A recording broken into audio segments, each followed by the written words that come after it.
and disc in your hand. Assume your four-armed shape, O you of 1,000 arms and of universal form. Arjuna here addresses the Supreme Soul as Vishnu. Arjuna tells the Lord that he wishes to see him in his four-armed shape with a beautiful crown worn on his head, with a mace in his hand and a disc in his hand. Arjuna tells the Lord that he wishes to see him in this form. He addresses the Lord as Sahasrabhu, one of 1,000 arms, and Vishvaroop, meaning one of a universal form, which is the form that the Lord is in now. Sahasra means 1,000, and Baho means arms. Therefore, Sahasra Baho means one of 1,000 arms. Arjuna asks the Lord to assume the four-arm shape, as he cannot bear the current form of the Supreme Soul. And that's why Arjuna asks the Supreme Soul to assume his four-arm shape. Arjuna has made this request, and in the next verse, the Lord speaks a little. One person asked me a beautiful question when I was describing this discourse on the Bhagavad Gita. He said, God gave the divine vision to Arjuna, and then Arjuna had a vision of the Supreme Soul. Then Arjuna did a great stuti, hymn in praise of the Supreme Soul, and yet he still gets fear. I described above that Arjuna was in fear. It was a very good question. After attaining the divine vision, Arjuna still gets fear. So what is this fear? I spoke a little bit about this fear earlier, that it's not the fear that Arjuna had in the first chapter. In the first chapter, Arjuna was shaken. Then this is not the same fear as that. This is not the same agony as that. Then what is this? This teaches us something about the peak of spiritual wisdom. When one performs penances on the path of Supreme Soul in order to attain the Lord, and in particular when one performs meditation, then while advancing further and further on the path of meditation, such a state comes when the devotee, the person on the path, or the person performing penances, starts shaking. The whole world goes away. This is the peak of meditation, where the three different things of the meditator, the object of the meditation, and the meditation no longer remains three different things, but they all become one and blend together. The entire world is forgotten. This is the first level. The second level was such that only the meditator and the object of meditation remains. The Supreme Soul and the meditator, only these two remain. One has already forgotten the world, then these things happen. After this, such a state comes where the Supreme Soul holds his hand out to accept him. When the Supreme Soul holds out his hand to accept him, and at that very moment, the meditator begins to shake. It is the limits of language, and that's why the word fear has to be used. And because of this limitation on language, the word agony is also used. But that fear is not the fear that one gets when they walk home alone in an alleyway in the dark. This fear is a very big fear, because at the moment the meditator has to make a very big decision. After attaining the divine vision, Arjuna must have got fear on seeing the terrible form of the Supreme Soul. Then you can say that the divine vision is useless. The divine vision is not useless.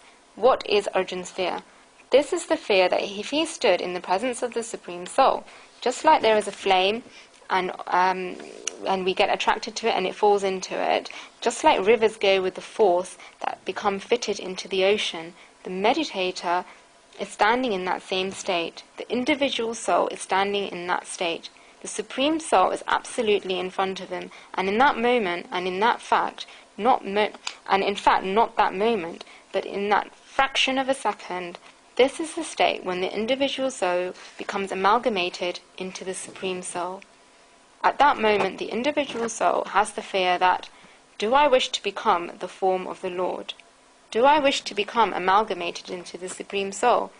Do I wish to be amalgamated in this Sidhu, Supreme Being? Or do I wish to create my own separate existence as a bindu dot? This is a very big question that the meditator has to go through at that level. And great devotees and wise people will say, Lord, I do not want to be in one form with you. Lord, I wish to maintain my own separate existence. Srimad Ramacharya says that there is no fun in becoming the sugar candy. There is only fun in eating the sugar candy. Lord, that is why I do not wish to become the sugar candy.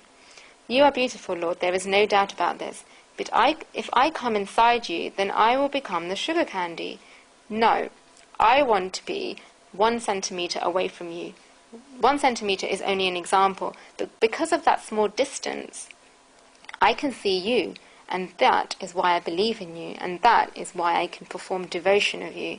The bliss that I get from this devotion may not be possible if I come into your form. That is why I do not wish to become the sugar candy. This is Srimad Ramanacharya Ji's example of the sugar candy. Srimad Adi Shankaracharya Ji says, Atatsvam sachi janami janamayata mama vya rudrani rudrani shiva bhavani taja prabha rutvayam putrase janami bhavasi santi sarla paranti shodam madhya virantara lobam tavastuta madhyoyan tyagya samuchitta madosna shive puprato jayate prachipakta kumatanata bhavati, which means, Mother, give me rebirth through liberation is waiting at the door, so that I can chant your name and remember you, because, Mother, there are a lot of descendants in the world, and all of them are straightforward, and out of them I am naughty, but I am different and special because I am yours, Mother. O Mother, it is not right that you have left me because I am your child. I may have forgotten you, but because I am a little naughty, but how can you leave me, Mother? This is not right for you, Mother. Atha means now. This means that there is some background above. He has come to the state having developed, and liberation is standing at the door. Srimad Adi Shankaracharya Ji uses the word Atha, now, to say that, Lord, when I began devotion and when I began performing penances, then I used to ask you to take me, and I felt as though I wanted to be liberated, to be free, and to do this and to do that. But now, God, that the time has come in reality for me to sign the check of whether I want the liberation or not, then at that moment, the Lord, your devotee says to me, give me a second thought. The vision is such that the mother goddess Jagat, Ambika, must have been standing in front of Srimad Adi Shankaracharya, and she must have come and said, come, become one, form with me. Your liberation has so become amalgamated in me. Srimad Adi Shankaracharya said, no, Mother, I have performed penances until now, asked for liberation, and did everything. But now that you are standing in front of me, I will tell you, Atha, now, that give me birth. I do not wish for liberation. The Maharashtra Sant Tukaram said, Tukka me garbha vasu sukhe gala vedamasi, which means, give us another birth and another body. The Gujarati saint Narsi Mehta said, Harina janato mukti na mange janamo janama avatar re, nita seva nita kirtan, ucho nivarka nandakumar re, which means, the Lord's devotees do not ask for liberation, but for birth after birth, so he can do more service, more singing about the Lord's qualities, and find more meaning in his devotion towards the Lord. So why does Narsi Mehta want birth after birth? Does Narsi Mehta wish to hear whether his songs are playing at 7 a.m. every morning on All India Radio? Or does Narsi Mehta wish to see whether the children in universities and schools are properly memorizing and reading his poems or not? Does Narsi Mehta wish to see all of this? No. So why does Narsi Mehta want birth after birth? Why does he not want liberation? For only one reason, so that you can do more service, more singing about the Lord's quality, and find more meaning in his devotion towards the Lord. And at the same time, the devotee feels the Supreme Soul is so great and gigantic and in front of him, and I am so small and subtle. I am a fragment of the Supreme Soul, but I am so small. How can I wish for a separate existence to last? Will it not happen that one gust of wind comes and I go inside the Supreme Soul and become amalgamated with the Supreme Soul? It is this fear, and because he has this fear, Arjun asks the Supreme Soul to be gracious towards him, because he does not wish to become one form with the Supreme Soul. A popular song that says, I do not wish to become my God, I wish to become the servant of my God, Mane which is Mane Thakurji Nathi Thavu, Mane Thakurji no Sevak Thavu Che. Which means, I do not wish to become my God, I wish to become the servant of my God. The devotee at this level says, this is the fear that Arjun is having at the moment. That is why Arjun asks the Lord to come back to his Samsvarup, beautiful form, and his Chaturbhuj Swarup, four-armed form. Arjun describes this in the next verse.